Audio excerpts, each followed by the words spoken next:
नमस्कार दोस्तों। इस वीडियो में हम जानेंगे कि जैसे ही आपके साथ कोई साइबर क्राइम फ्रॉड हो जाता है तो आपका साइबर क्राइम पोर्टल के द्वारा होल्ड करा दिया जाता है और आपको बताया जाता है कि आप एक कोर्ट ऑर्डर बनवाएं। तो जब आप उस प्रक्रिया को पूर्ण कर लेते हैं तो आखिर उसके बाद का क्या प्रोसेस होता है। जैसा कि हमारी स्क्रीन पर एक सैंपल कोर्ट ऑर्डर दिखाया गया है, तो आप इस तरीके का कोई कोर्ट ऑर्डर, ये हिंदी में भी हो सकता है, इंग्लिश में भी, और या आपकी क्षेत्रीय भाषा में भी हो सकता है। यह एक कोर्ट के द्वारा दिया गया बैंक को आदेश है जिसमें बताया जाता है कि फ्रॉडस्टर के इस अकाउंट से आपके अकाउंट में इतनी धनराशि को हस्तांतरित कर दिया जाए।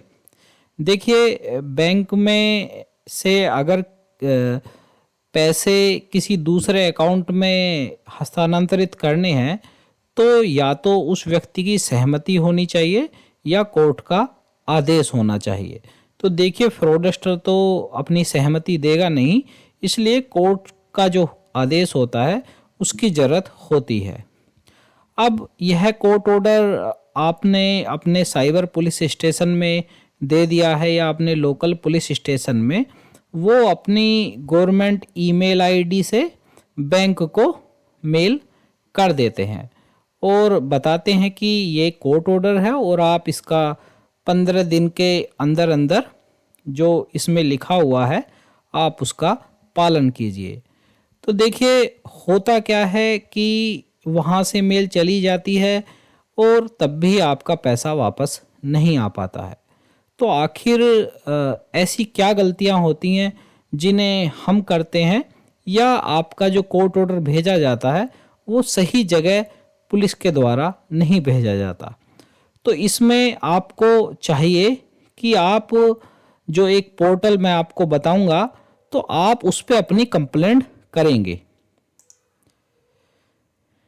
देखिए, ये भारत सरकार का पोर्टल है सीपी ग्राम। यहाँ पर अब आप देखेंगे कि ये भारत सरकार का पोर्टल है, पीजी पोर्टल के नाम से आप गूगल में इसे सर्च कर सकते हैं। इसमें आप अपनी शिकायत दर्ज कर सकते हैं। यह पोर्टल बैंकिंग से संबंधित, इंश्योरेंस से संबंधित, पोस्ट ऑफिस देख रहे होंगे, रोड ट्रांसपोर्ट, सभी तरीके की शिकायतों को लेता है। और अगर आपने इस पर शिकायत की तो आपको 100% रेस्पॉन्स मिलता है कि आखिर क्या गलती हुई है। तो इस पे सभी बैंकों के नोडल और अन्य जो संस्थाएं हैं उनके नोडल मौजूद रहते हैं। तो मैं आपको एक ऐसे ही व्यक्ति का स्क्रीनशॉट दिखाऊंगा जिन्होंने सीपी ग्राम पोर्टल पर शिकायत की और उसके बाद उन्हें क्या जवाब प्राप्त हुआ। तो जैसा कि आप देख रहे हैं कि ये एक विक्टिम है सुशील कुमार।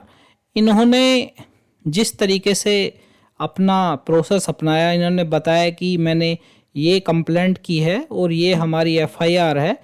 इसमें हमने अलग अलग तरीके से बताया गया है कि मेरा अकाउंट से इस बैंक अकाउंट में पैसा ट्रांसफ़र हो गया था और मुझे वो पैसा अभी तक वापस नहीं मिल पा रहा है।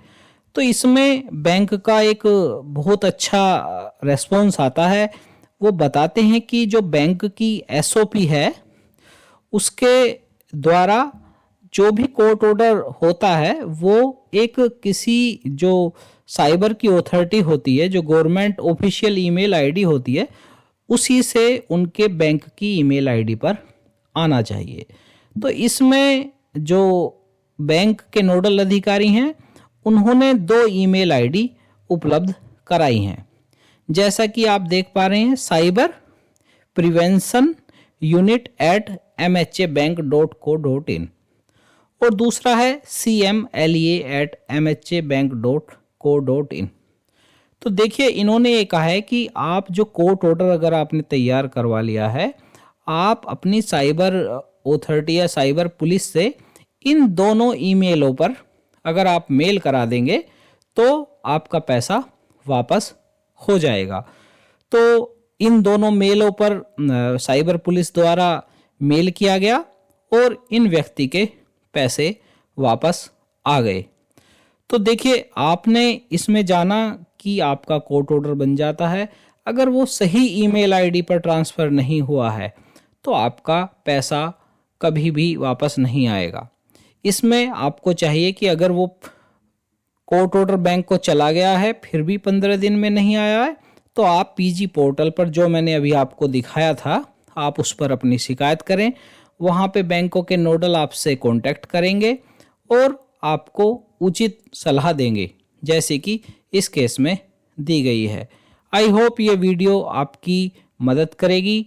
जय हिंद, जय भारत।